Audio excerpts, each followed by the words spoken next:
Nightcast. Stephen Lloyd Gilbreth brings you the current news from the world today and how it relates to Bible prophecy. Understanding the end-time events leading to the peaceful world tomorrow. Ladies and gentlemen, Stephen Lloyd Gilbreth. Greetings, friends, and welcome to this June 18, 2014 edition of Nightcast. Our opening story tonight, the Iraqi military says it's driven off Islamist-led militants attacking the country's biggest oil refinery. Another day and another assault by ISIS. These images appear to show the Sunni extremists triumphantly entering Baghdad, around 100 miles from the capital, and making the most of the military equipment they've already seized from the Iraqi army. Baghdad is home to Iraq's largest oil refinery, and in the past 24 hours there's been heavy fighting there. We can't verify these images, but they appear to show smoke rising from the direction of the refinery. We were taken by the government to the west of Baghdad to see their special forces in action. They were carrying out vehicle checks. They appeared well armed and equipped and said they were already battle-hardened and ready to take on ISIS. Yeah, we fight them. We fight them in Ramadi, Fallujah. We fight them in Samarra too, and here we are in Baghdad. So anytime, anywhere, we go to Daesh and we fight them. Do you think they will come to Baghdad? No, they can't. This is a carefully choreographed media opportunity by the Iraqi government to show off their best troops, their special forces, and to underline that they are in control of the capital, Baghdad. The reality is, though, that ISIS is still fighting in large parts of the country. This is the contrast. These the latest volunteers for the Iraqi army. They're still learning to march and how to fire their weapons. And so far, government forces have proved unable to halt the advance of the Sunni extremists. There's still evidence, too, of a sectarian divide. They're chanting the name of the leading Shia cleric. Yet Iraq's Prime Minister, addressing the nation, still insists that despite failings, they are united. Not every setback is a defeat. This has allowed Iraq to recover national unity. Not a single Iraqi will benefit from this crisis. Only the terrorists will benefit, and those who trade in arms. Those who start the fire are burned by fire. But if anyone thought that ISIS was a disorganized, disparate group, here's some evidence to make them think again. This is their annual report for 2013, a slick document that boasts of over 1,000 assassinations and more than 500 car bombings. For Iraq, it's now a fight for survival. Here, Kurdish militia are seen taking on ISIS near the city of Kirkuk. Even if they can be defeated, ISIS has already opened up a sectarian divide that might never heal. Jonathan Beale, BBC News, Baghdad.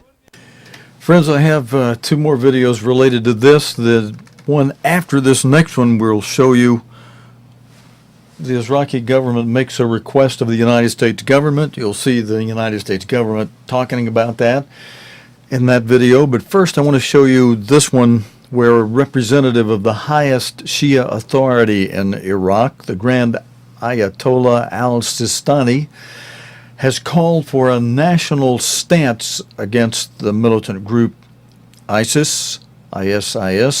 His representative spoke exclusively to the BBC's John Simpson and said this danger could spread. I want you to listen to one of the things you'll hear him say in here, because in the next video where the United States Congress is speaking about this question will come up. And this Ayatollah said this danger could spread. It will threaten peace in the entire region. Please, notice he said that. Notice in this video that particular statement. The Imam Hussein shrine at Karbala is one of the holiest places for Shia Muslims worldwide. So important that neighboring Iran says it would come in to defend it against the extremist Sunni Muslims of ISIS. To ISIS, each one of these people is a heretic, and ISIS exists to kill heretics. They are extremists. They don't represent Islam at all. They slaughtered the 12 imams. They slaughtered many civilians. They raped women. How can you consider them proper Muslims? The Sunni-Shia division in Iraq could be getting disturbingly close to civil war, and the top clergy here, who play a big part in Iraqi politics, are nervous. Sheikh Abdul Karbalai, the chief administrator here, has never given an interview before, but he decided to speak out to the BBC, and he even put his fears into English. Very dangerous. Iraq now very dangerous. وممكن أن يتعدى الخطر إلى دول الجوار. This danger could spread. If we don't stop it right now, it will spread to the neighboring countries around Iraq. It will threaten peace in the entire region. وبالتالي يهدد السلم الإقليمي أيضا. There's no doubt at all about the official line coming out of the heart of Shia Islam. The politicians and the senior clerics here are determined, if possible, to keep Iraq together as a nation. The problem is, will the flood of Shiite volunteers heading up to Sunni areas to fight ISIS make a civil war more likely? And these are the ISIS fighters who the Shiite volunteers will be facing. The pictures are said to show the ISIS men entering Baghdad, Iraq's largest oil refinery, showing off the high-quality military equipment they've been capturing off the Iraqi army. ISIS attacked the Baghdad refinery today, as these unverified pictures seem to show. The government says it's thrown ISIS out. Local people say ISIS still controls most of it. A cut in oil supplies will create big problems in Iraq. Iraq's Shiite Prime Minister, Nouri al-Maliki, who's often accused of sidelining the Sunni population, said defensively today that not every setback was a defeat. Those who start the fire are burned by the fire, he said. But now he's asking the Americans to come in urgently and bomb ISIS. In the past few days, ordinary Shiites have been volunteering in big numbers to help the regular army fight ISIS, and their enthusiasm and commitment has achieved a lot.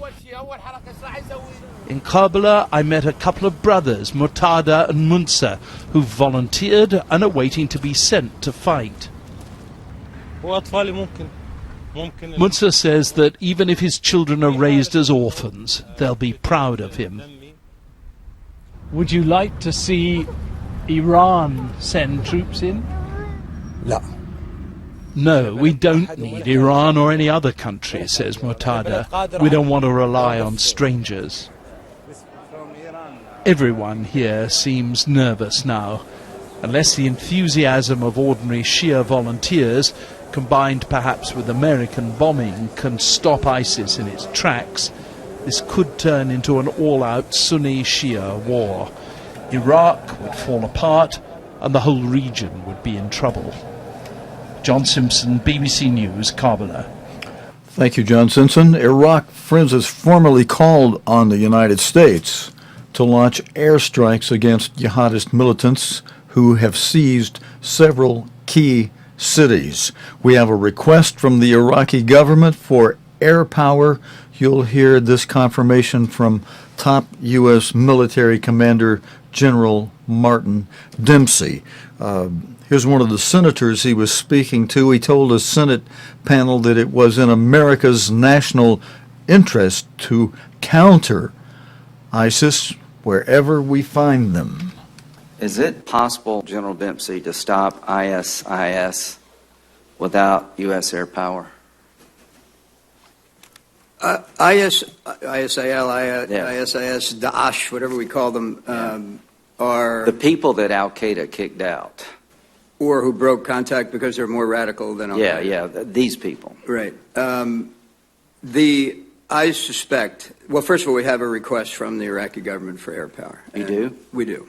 And do you think it's in our national security interest to honor that request? It is in our national security interest to counter ISIL wherever we find them. Fair statement. Because, and I want the American people to understand, there's a lot at stake for us, right, Secretary Hagel?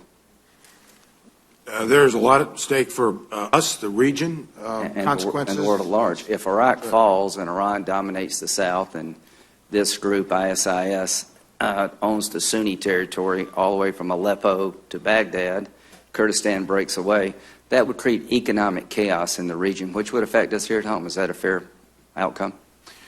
Well, I don't know what an outcome would be if that occurred, Senator. All I can tell you is what we are looking at providing to the president. Well, the different options to the economy of Iraq would collapse. Well, I think that's right. If they lose their oil. Yeah, that's right. And if ISIS has assets from Iraq, from Aleppo to Baghdad, they're enriched. The country we know as Iraq financially collapses. Don't you think that would affect the region and energy prices? From the average American point of view, Iraq matters. Well, it does, but also, as you know, you've been there many times, Senator, the southern part of Iraq possesses a tremendous amount of oil, so different scenarios that you're So if the Iranians dominate the southern part of Iraq because the central government collapses and there is no force in Baghdad, the Iranians enriched, and I think the world as a whole suffers, particularly, we'll get hit in the wallet. But ISIS, General Dempsey, they have vowed to attack the United States. Is that fair to say? There is open source reporting that they, although currently a regional threat, they do have aspirations to attack Western interests. And if they have a safe haven in Syria and Iraq and operate from Aleppo to Baghdad with impunity, that's a bad scenario for us. Is that true? That is a high-risk scenario. Friends, you during that interview, you heard not interview during that session, you heard two different terms for this ISIS, and General Dempsey used the term ISIL. Now, we said for the past few nights those terms are more or less synonymous. Now, last night I blanked out and couldn't think of what the initials, the acronym stands for, but ISIL stands for the Islamic State in Iraq and Levant. That's what the ISIL stands for. I for Islamic, S for State, I for Iraq, Islamist State in Iraq, and the L for Levant. Now, when they do it the other way, ISIS, I've got some more homework to do. I've been studying one thing and another, studying something you might be interested to study yourself into how and when Iraq came into existence and how it came into existence. Very interesting how that happened shortly after World War I, when Britain and France, brother Ephraim, one of the two sons of Joseph, and Reuben, the firstborn son of France, were dividing up the spoils of victory of World War I, and France really wanted Syria. Britain didn't want France to have Syria, but in order to divvy things up, Britain had to allow that more or less, and the two men involved, Sykes and Picot, just drew a random line from the E in one city to the A in another, or some initial, and they just drew a line without a lot of consideration to the impact of that. And are we experiencing the fallout from all that today because of these different religious philosophies there and all that engages and involves? And then, of course, there's the question and the argument about the United States and the UK's involvement since 2002 and that situation. But we'll be covering some details as we go, as I can produce some little graphic things so that it'll help you get a handle on why this thing is potentially, how it could get as explosive and the complexities behind it.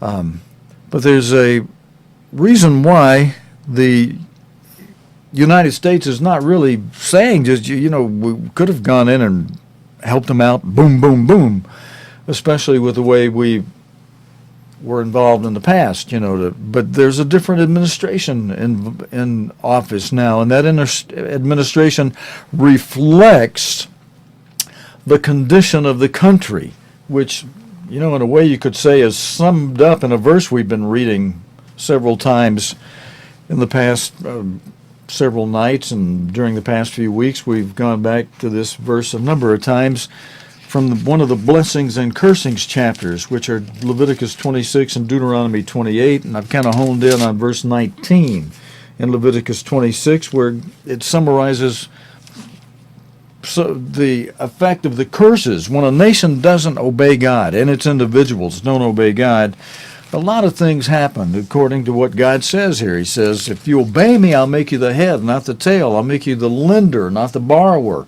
One of you will chase, whatever number it is, 100 of the other. Just a few of you will chase off a horde of enemies.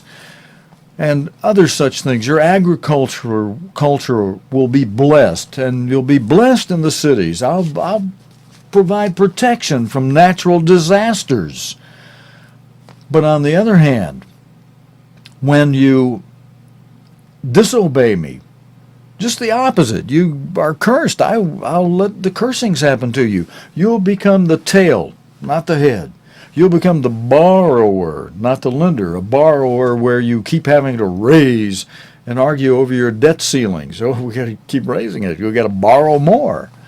That's a cursing. That's part of the curse for a nation whose individuals, both collectively as a nation and severally as one-on-one individuals.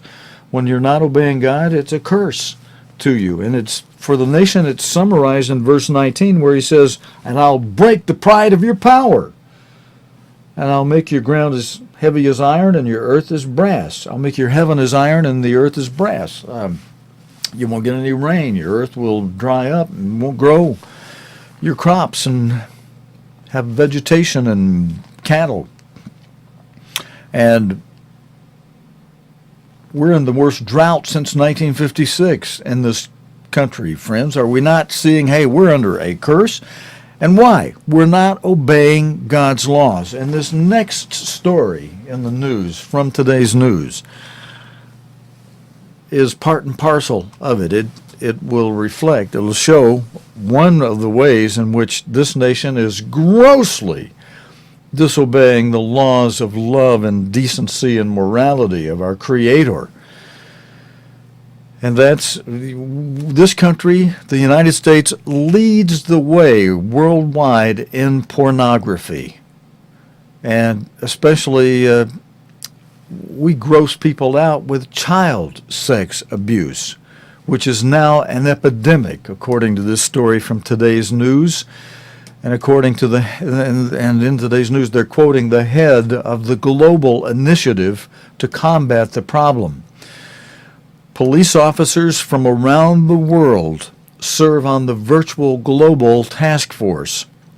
Its chairman, Ian Quinn, told the BBC there had been an explosion in cases handled by U.S. authorities.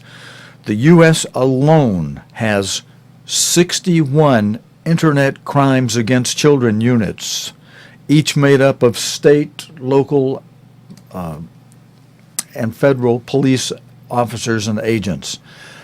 Angus Crawford accompanied officers from the Los Angeles Police Department and Homeland Security on a dawn raid this morning.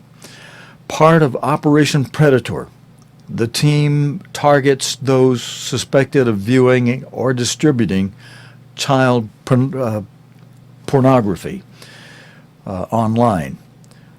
This video, friends, is filmed and edited by Tony Smith. The suspect was observed attaching child porn images to his Gmail account. There's 3 cars parked at the house right now. The sun's just coming up. It's 5:30 in the morning. We're in a parking lot in downtown Los Angeles. There must be 20 or so armed police officers here and also agents from Homeland Security. Why? Because they've had a tip that a man in a house about a mile away has been sending images of child sexual abuse by email to other men.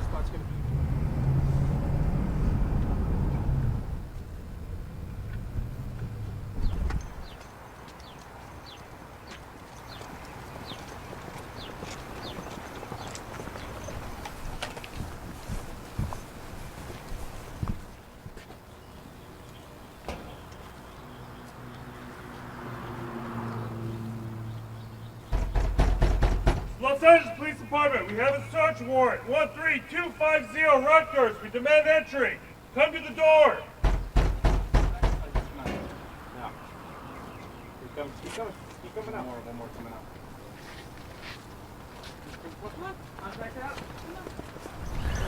So officers are inside searching at the moment. One of the things they're looking for is a camera. They believe that it may contain images of 2 children who were aged between the age of 4 and 6. Those images are of them being abused. A man who was in the house has now been arrested and he's being kept outside the house. He'll be taken back in for full questioning in just a few moments.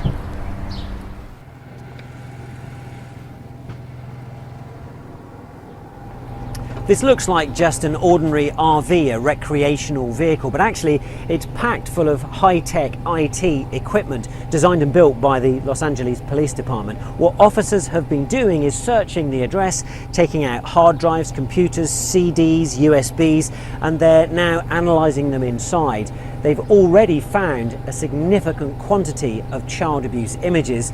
Some of the children in the pictures are as young as 6 years old. This is actually some pretty bad stuff. It's younger kids below the age of like 6, 7 years old with adults having sex. So yeah, it's pretty bad. You do this all the time. You must get used to it. But still, what are your feelings about this operation this morning? It's it's good. It's one more that we've caught.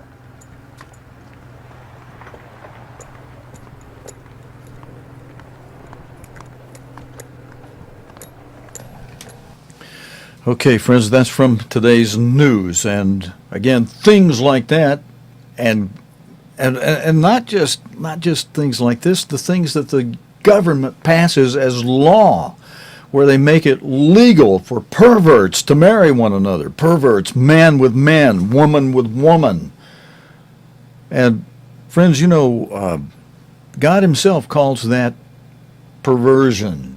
So. And God tells us to hate evil. Now, we don't hate people or the people who do the evil. We're to even love those who persecute us. But we are instructed by the great God who is the author of love.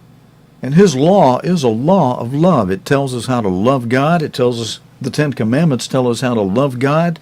They tell us how to love our fellow man. Don't steal from him. Don't lie against him. Don't bear false witness against him. Don't commit adultery with his wife. I think maybe I've said don't steal any of his things or even lust after his things. And so on.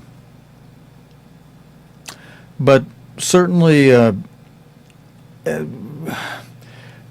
acts of perversion are evil. And that's God Himself who tells us what's right and what's wrong. And those who don't understand that will pay a tremendous price, because God says, when you don't obey me, it's Curseville for you. And so the sins of individuals of the United States and of each and every country, but especially the countries that are the offspring of Israel, whom God blessed, these cursings and blessings, they apply. Blessings when you obey, curses when you don't. And the nation is under a great curse. We're a great borrower. We're not the world's lender. We're the world's borrower, the world's big-time borrower. And we were once the head. We're fast becoming no longer a head. We're falling out of that position. And this next story should help us understand that somewhat even better. Some of the things that will come out of this story, which is from a news report, or newspaper report out of Germany. Germany's President Joachim Gauck, who you see alongside one of his military chiefs in this photograph, made a plea for a more active role for Germany in international politics at the Munich Security Conference in Germany this year. With that speech and in other talks, Germany's president seems to have made his central theme to be Germany's military involvement abroad, and he's made it clear that he wants Germany to take on more responsibility. Until recently, he used words that were very generic, such as the words I just cited there, taking on more responsibility. But more recently, since Gauck held his speech in Munich in January, the president's words in recent radio interviews and talks with his men that are and interviews with the newspapers in Germany, his words are becoming much more specific and much stronger. And there's a climate that seems to be allowing him to speak more boldly. That climate is summarized by a severe escalation of the Ukraine crisis, the violent civil war in Syria now being in its 4th year with no end in sight, and as critics from politics and the media say, the situation in Iraq is more than explosive. So what are the more specific words Germany's president is saying that should be like a red flag to any whose ancestors fought in rounds 1 or 2 of the World War of the early and mid-1900s? The German president's words are testing the waters, as if it were, for Germany to assume a greater military role and a military role at all that until recently the allies of World War II would not even think about allowing. And even the German citizenry itself would be reluctant to show such involvement. But today, the allies of World War II are becoming complacent to the dangers of another round of world war.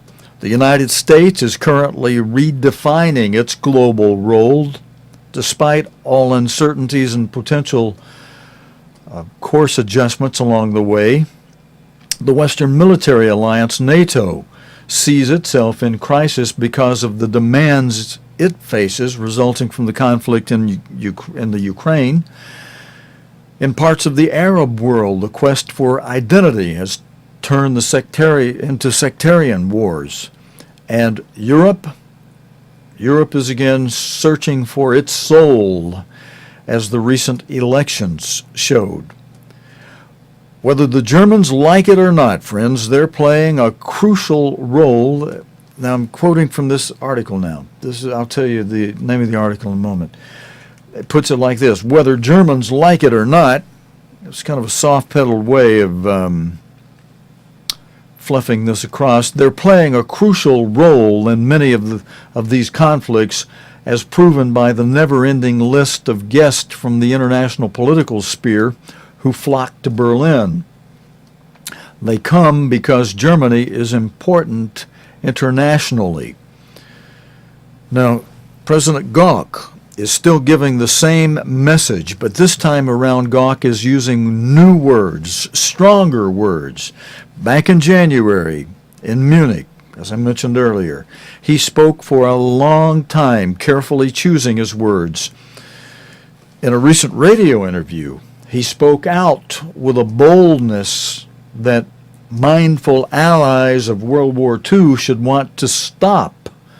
President Gauck made the expected references to the present global situations, and then he cited questions of responsibility, and this time he also used the new expression, take up arms. In his speech in Munich, where he addressed representatives from the sphere of international politics, such as diplomats and military policy experts, Gauck never used the word arms once, not a single time. And in an opinion news story out of Germany, author Christoph Strack of DW, and Paul Kiefer, where are you at moments like this when I need your help with this? DW Deutsche Welle, the newspaper. Well, let's just call it DW for short. The author says, quote, and it's the words that count, Much more clearly than in January, Joaquin Gauck now clarifies what, quote, an active involvement in conflict solution could actually mean. In the radio interview, he continued by saying, as a last resort, sometimes it's necessary to fight off acts of aggression together with others, end quote. And then, quoting again, it's remarkable. Now, I'm reading the article, actually, instead of a quote. This is from the article, the newspaper article. It's remarkable how in the interview, the radio interview he's referring to, Gauck chose to give the example of the very active involvement of the German government in the Ukraine conflict. The German stance on the topic had always been that war was not a solution, and there could not be any acts of armed involvement. Yes, Germany's role in the world has changed already and is being redefined. And that's the end of that article. But I thought I'd share that with you because the president spoke out. Now, I've got a quote from that radio, from one of the radio interviews that the author made reference to. This radio interview, well, actually, wait a minute. I don't have the radio interview. I've got a quote from another newspaper interview, again in the DW, the Deutsche Welle. German President Joaquin Gauck argues that Germany can no longer shy away from its international responsibilities. Now listen to this. Even if that means resorting to military force. Oh, friends, red flag, red flag, red flag. Where are our World War II veterans? Many of them, as you know, have died off, but if we had the good sense to heed their, to first of all go get their advice, and then to heed it. You know, the former Secretary of State William Schultz gave some good advice in an interview he gave a couple of months ago. We played that interview here on NICAST, where he said that when dealing with the Iranians, they'll smile at your face, send you on your way, and stab you in your back. He says you can't trust them.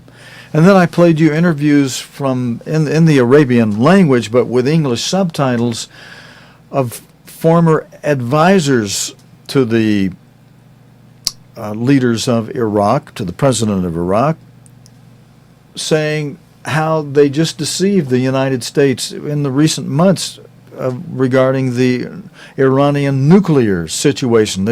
He said right on the interview, we've got stuff hidden underground that we're not telling about. We're reducing the level of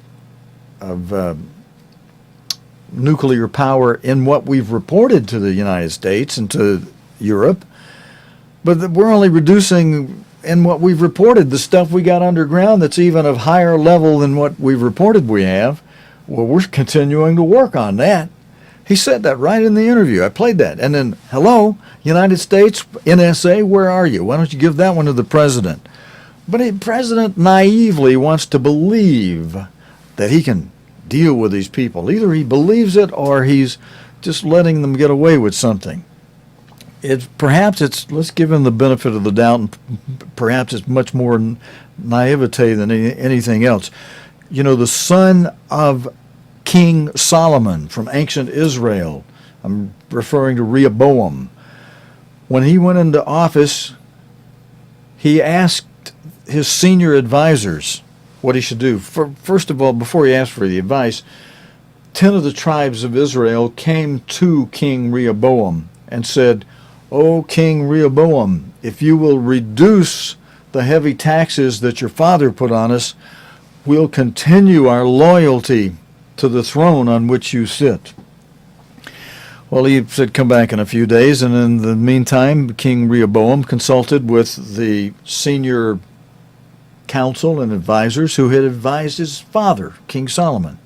Of course, King Solomon perhaps didn't always listen to him, because King Solomon had high taxes, but King Solomon didn't have these tribes coming to him saying, reduce our taxes, please reduce our taxes. Well, the older council tells King Rehoboam, he says to them, friends, I'm going a little over, and then I just got one or two other videos to play, and we'll be wrapping it up. But I just wanted to share this with you.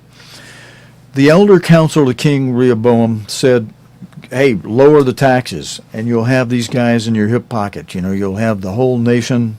You'll have good order. You'll have plenty of money from them all. Go ahead, do what they say. Lower the taxes.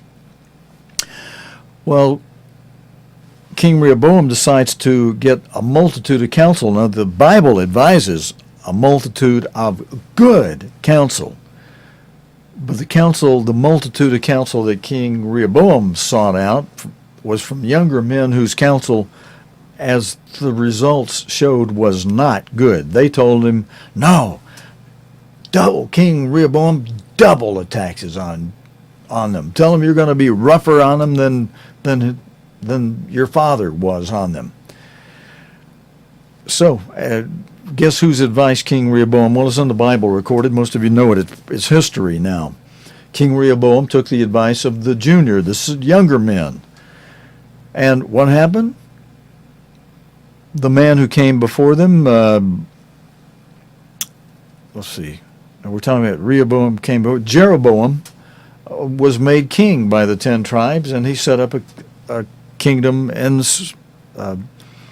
Samaria, south of Jerusalem, and had the 10 tribes under him until they went into captivity and their identity became lost because, unfortunately, King Jeroboam switched observance of the holy days and the weekly Sabbath to the first day of the week, and the Feast of Tabernacles to another month entirely, the eighth month instead of the 7th month, and the 8th day instead of the 7th day of the week.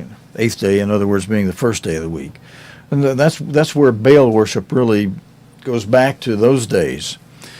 And, of course, other nations had been worshiping Baal, and Jeroboam just adopted that on in. But, friends, red flag, you know, a wise administration would follow senior advice, not younger men. It would follow the advice of William Schultz to say, don't trust the Iranians cannot be trusted.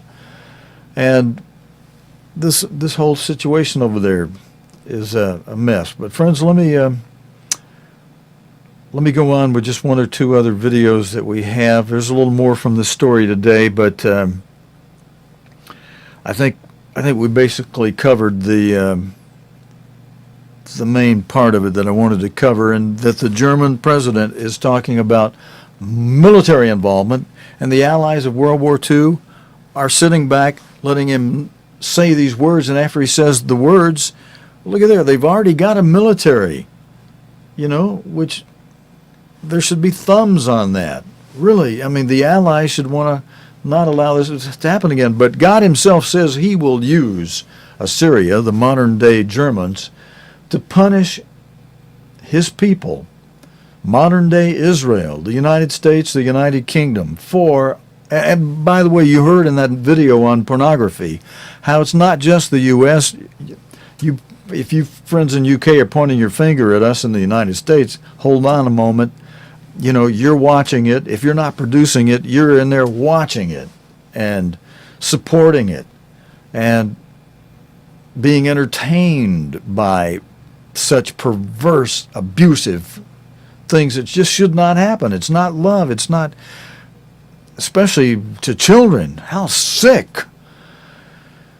And the result of that is cursings and will be captivity. And God will use the German people to bring the United States and the UK and other modern-day Israelite nations, descendants of Israel, into captivity when the fifth seal, the Great Tribulation, begins soon. Friends, because the fourth seal is extremely active in news, and that's a trigger. And there are other things in news. Thank you, Wanda, for the news report on the red heifer. That could well be a certain signal. It's not one recorded in the Bible. The only mention of red heifer in the Bible is Numbers 19, verse 2. and it is for purification. And the story you sent, that relates. I've sent your response letting you know I'm all with you on that. I'm not going to say very much about that right now until it actually happens and becomes news. Then, and I can't show the video. I don't have a license to show that video anyway. But if the BBC picks up on it, well, I'll show something on it, maybe make some more mention of it. But for now, things are underway.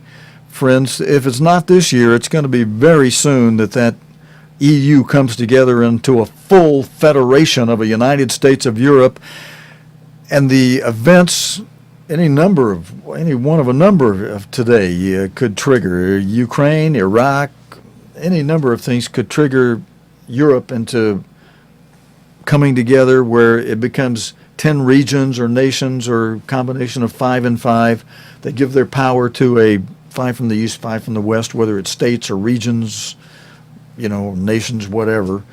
That may even be a redistribution or rebordering, because even the land where Iraq was rebordered after World War II.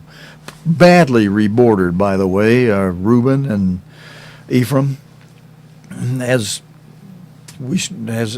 history, as events today should be telling us. All right, friends, I want to end with something kind of light and kind of interesting, and it relates to all this too. It relates because we're now in the recess between round 2 and round 3 of World War, as Mr. Herbert W. Armstrong well put it. And in the news today, there's a story that relates back to World War II that is extremely interesting. Relates to the Duchess too, in a way. She's got relatives who worked in this secret a building that was kept secret. World War II secrets go on display at Bletchley Park. During World War II, Bletchley Park was the top secret home for Britain's code breakers. And that's what the Duchess relatives were. Some of her relatives were Britain's code breakers for World War II. A new museum unveiled by the Duchess of Cambridge showcases the work carried out by code breakers who helped shorten the war by cracking messages from Germany's Enigma machines. Gordon Correa reports from the ramshackle huts that have been given a new lease of life to house the new museum in England. A royal visit, but also a trip into her own family history for the Duchess of Cambridge. Bletchley Park was home of the wartime codebreakers, and today we learnt they included both the grandmother and the great-aunt of the Duchess, twin sisters who worked together in one of the huts. For decades, their work and what happened here was kept secret. That meant some of the huts where the men and women worked were left to decay. Last year I visited as the ruined shells were opened for the first time. Floors were rotting, roofs collapsing, rubbish lying everywhere. But lottery funding meant a major renovation project could begin. These huts have been completely transformed in the past year. The aim is to give visitors a real feel for what it would have been like to be a codebreaker working in here during the Second World War. Every detail has been recreated to bring you as close as possible to the past.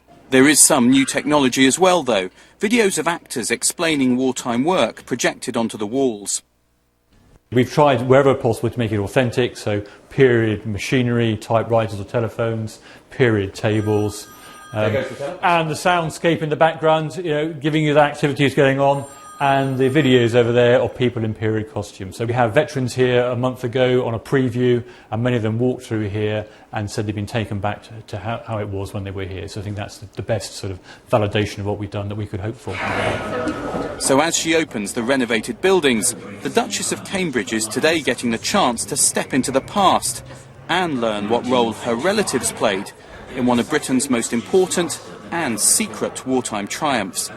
Gordon Carrera, BBC News, Bletchley Park. And friends, that's it for this Wednesday evening edition of Nightcast. God willing, and the creek don't rise, we'll be back again tomorrow night, Thursday evening, with the day's current news related to the Bible and prophecy. Until next time, your host, Stephen Lloyd Gilbreth, saying good night, friends. You have been watching Nightcast with Stephen Lloyd Gilbreth. Nightcast can be seen Sunday through Thursday nights here on cogtv.org. Tonight's program is also available anytime on demand in the cogtv.org video archive.